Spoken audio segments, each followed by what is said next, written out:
The First Stone, Chapter 18. Lisa could have killed Carly. It was bad enough that she had to endure the embarrassment of having her catheter changed 4 times a day. The agony of the impossible tasks Val has asked her to perform during physio. The continued ambiguity of Dr. Dan's assessment of her progress. Her roommate's bubbly, cheered up, could be worse attitude, and absolutely everything in this godforsaken place. But this was too much. Reef, said Carly. This is Lisa Hemming. Lisa, meet Reef Kennedy. He's our newest volunteer. Lisa's face was on fire, lying in her bed. She was sure she couldn't possibly look worse. Her hair was a mess despite her mother's efforts to brush it. She hadn't worn makeup since the day of the accident, having found it too painful to apply it herself and too humiliating to allow anyone else to put it on her for her. The nightgown she wore, at her mother's insistence because Lisa saw no person to put herself through the agony of dressing, was at least 2 years old and covered with ridiculous images of cuddly bears dancing on puffy white clouds. And of course, there were her fixators, which she'd left uncovered when Dr. Dan had finished examining her leg. Hi, she mumbled. Hi, Reef, Brett chirped. Back again, I see. Glowing for punishment? Reef looked as awkward as he sounded. I guess he said. Reef agreed to help out in the unit, Lisa, Carly explained. I was wondering if you could show him around a bit. Lisa tried to freeze the nurse with her glacial stare. I thought Brett already did that. Only part of it, Brett said. He spent most of the time keeping the 6th floor safe from wheelchair jockeys. Full-time job, Lisa muttered. And the nurse laughed. You know it. She agreed. So what's it gonna be, Lisa? Care to help Reef complete his orientation? There was, of course, no way she could refuse. Doing so would have been rude, and although Lisa hadn't been a slave to courtesy these past few weeks, Brett could certainly attest to that. There was something in the guy's face that suggested he was as unhappy as she was to be there, which made her warm a bit. I'll need some help getting up, she said. Sure, Carly said. Reef, could you wait in the hall for a minute? No problem, he sauntered her out. It took, of course, much longer than a minute for Lisa to get up and be mobile. She had become adept at maneuvering her body down to the plywood slide into her wheelchair, but the pain that caught her when she moved still took the wind out of her, made her pause to catch her breath and brace for the next onslaught. Dr. Dan had begun to decrease her dosage of morphine, and the result of this was never more apparent than when she transferred herself from bed to wheelchair or back again. She was trembling when she'd finally completed the process. Glad you could do this for me, Carly said. You're a lifesaver. I have too much to do to add to our tour guide, to my duties. I'm just sorry. I have physio now, Brett said elaborately, or I'd be more than happy to take him off your hands. I'm sure, Lisa said, as she absently adjusted her robe. Her response clearly suggested that even physio was preferable to this new task that awaited her. Look at it this way, Brett said. How often do good-looking guys come around asking to take you for a spin? Lisa shot her roommate the most malevolent glare she could muster. Brett's grin vanished. Hey, don't blame me, she continued. I wasn't the one who brought him here. Somehow Lisa wasn't so sure of that. A look had passed between Brett and Carly that suggested Brett might have been more instrumental in Reef's appearance than she let on. Well, if they thought she was going to put on a happy face for some stranger who had clearly been coerced into taking her off of their hands, they had another thing coming. So you're Reef, Lisa said after Carly had pushed her out into the hallway and disappeared into another room. He said. He leaned against the wall, one foot crossed in front of the other, and his thumbs hooked casually into the belt loops of his jeans. And you're Lisa. They both turned to watch a nurse roll a cart filled with medications down the hall, the clink of containers providing an almost musical counterpoint to their awkward silence. When the nurse turned the corner and the unintentional rhythm of the car had vanished, the two teenagers turned to each other again. Surprisingly, Lisa found she shared Brett's assessment of the volunteer wearing a t-shirt. He was indeed a good-looking guy. His upper arms rippled into broad shoulders, and his chiseled face and dark coloring reminded her of the young Greek man whose pictures filled with the decorating magazine her mother had brought by earlier that week. The theme of the issue had been the neo-Mediterranean style that was currently the rage in the homes of the rich and famous. Lisa was sure the women who brought the magazine were more impressed by the male Mediterranean models than the furniture they sat on. She suddenly felt even more frumpy than she looked, and she shifted nervously in her wheelchair. So, she began, then faltered, regretting that she'd even agreed to do this. "What do you want me to show you?"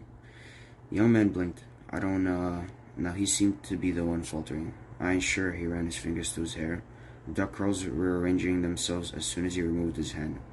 "What do you want to show me?" Lisa raised an eyebrow. "Depending on what you haven't seen yet, doesn't it?" The young man's eyes widened, and clearing his throat, he glanced around the hallway. "Well, I've seen plenty already." Lisa looked down, horrified to find that her robe had parted, revealing not only her fixators, but also an obstructed view of her crotch and her catheter, which were no longer covered by cuddly bears and puffy clouds. Her slide on the varnished plywood had hicked her nightgown nearly to her waist, something neither she nor Carly had noticed when she tugged her robe around her, and because of her fixators, she was not wearing panties. Her face was on fire before. It was positively volcanic now. "Oh my God," she moaned, yanking the edges of her robe together, then burying her face in her hands. "There's one thing," the young man said after a moment. Ears ringing with embarrassment, Lisa did not look up. "Obviously," she muttered into her now covered lap. "No," he said, and he made a noise that was somewhere between a gasp and a gargle. "That's not what I meant." Peering through her fingers, Lisa could see he was trying hard not to laugh. "Not that," he said, and he made the noise again. "The lounge." She had no idea what he meant. "Lounge?" "Yeah, Brett said something about each floor having one." His eyes shifted from Lisa to the wall behind her and back. She could tell he was being careful not to look in her eyes. "I ain't seen yours yet," he said.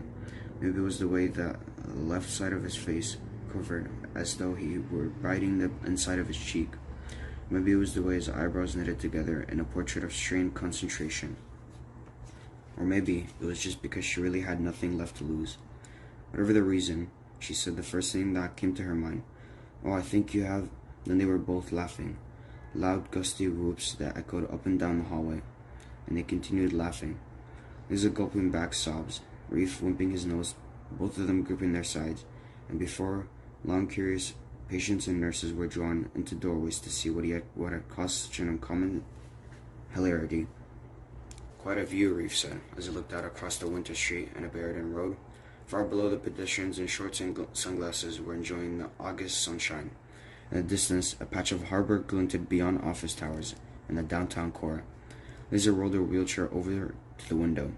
There was no one else in the lounge, which was fine with her. "Certainly prettier than the one you had earlier," she said. And then two were laughing again. Lisa struggled to remember the last time she had laughed as hard. Really laughed, with no holding back. And a memory surfaced of Ellen on the day Lisa passed her driver's test. In her excitement to show her sister her new registry of motor vehicles license, she pulled quickly into the driveway and, pressing the gas instead of the brake, rammed her mother's Subaru into the garage door. Diane had been livid and was well into a full-volume lecture about motor vehicle safety when Ellen had appeared. Seeing her, Lisa had held up her license and shouted, "Look, I can drive." And the irony of the moment struck both sisters at the same time, sending them into simultaneously gales of laughter. Even Diane, in the midst of her tirade, had begun to smile, then chuckle, then burst into wheezy gasps. All three had laughed hysterically for several minutes, clutching each other weakly for support. It was the last time Eleanor had anything to laugh about.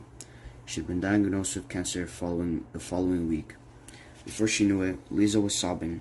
Images of Ellen in the driveway laughing and Ellen in the hospital dying alternately blurred and focused in her memory.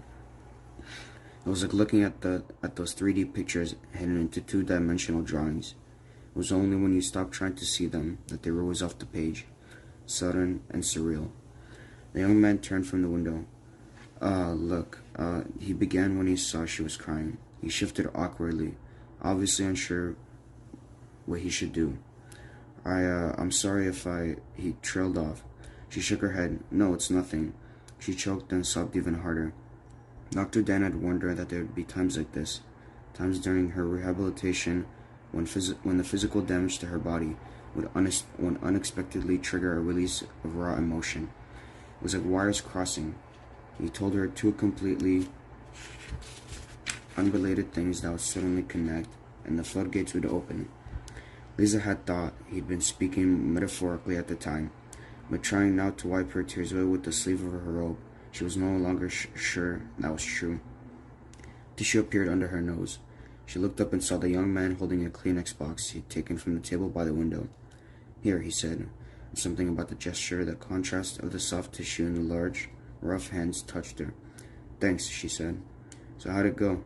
Koval asked when Reef climbed into the truck. "Jesus, is every day gonna be like this?" 2 seconds into the truck and already the 3rd degree.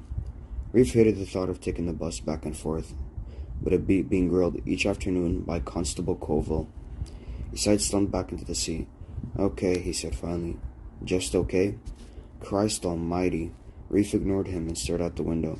Cyclists and skateboarders were out in the full force, their lithe bodies sweeping past them in the heavy traffic.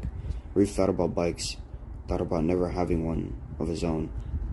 He'd stolen a few over the years, of course, ridden them a day or two before ditching them, but it wasn't something you could enjoy. You always had to be watching for cops, could never just forget everything and pedal, the wind tugging at you, pulling everything out and away. Koval steered the pickup expertly through traffic, stopping at a crosswalk to let 2 small children and a woman pushing a stroller across the street. Reef watched as the woman maneuvered the stroller down off the sidewalk. The 2 children with her each placed a hand on the stroller, one on either side, and the procession moved slowly but purposefully, across in front of them. When they reached the other side, the woman knelt down and said something to the children, then kissed both of them. And Reef remembered how he had knelt by the wheelchair in the 6th floor lounge. It had been weird how in the middle of all that laughing, the girl had started to cry. And not just a few sniffles. Once she started, the sniffles had become sobs, her shoulders shaking like branches on a windy day.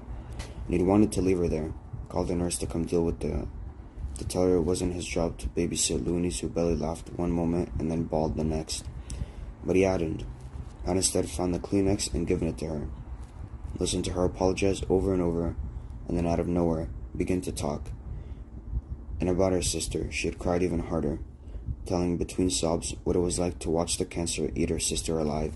Without even thinking, wasn't it more like watching someone burn up, watching the flame become a flicker, then go out altogether? And she looked at him and nodded, asked him how he knew, and began talking about Nan, about what she'd been like before, about the first signs that something wasn't right, about the doctors, about the drugs, and the hospitals, and the funeral home. She'd known that funeral home, paroles on Penhurst, had sat in the same slumber room with her sister, had watched people come in and go out, get on with their lives while she had left so much of hers behind. He told her about the service, how it was all words and nothing at all, like his grandmother. She told him how the music had begun the only comfort, endless favorite songs piped through a PA system from a portable CD player. And he told her about the gravesite, this casket suspended by straps over a gaping hole, and she told him about how wrong it all was, how they'd all made the mud look clean, the bright green of the fake grass carpet hiding the dirt that would seal her sister in. And he told her about the feel of the dirt in his hand, how he grounded it under his fingernails before dropping it into the hole, needing somehow to even with the much of his grandmother left behind. And she told him how she had done the same. She refused to let it all slip from her fingers, had carried some back with her in the car. They had talked all afternoon, and when Carly had come to collect them, they'd still been talking. He looked now at the young mother bent over the stroller, turned to watch as the scene slid by. Still looking out the window, he surprised himself by saying it was a good day. Thankfully, Koval said nothing. Let the moment be what it was.